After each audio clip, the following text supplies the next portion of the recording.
Syederalun Kejaksaan Negeri Aceh Jaya kemarin melakukan eksekusi cambuk terhadap Rusli, terpidana kasus kamar.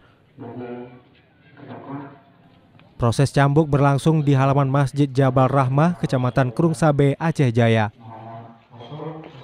Terpidana dinyatakan terbukti bersalah dan divonis 15 kali cambukan, dipotong masa tahanan sebanyak 3 kali.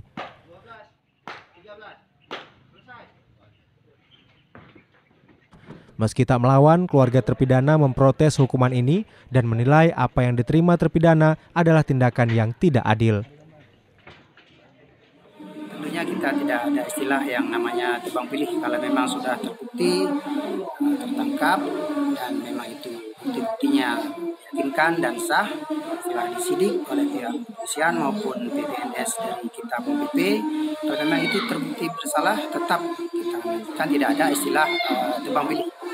Sama, masyarakat kita di mata hukum itu sama. Saya rasa demikian. Dari Aceh Jaya, Rizky Bintang, Serambi On TV.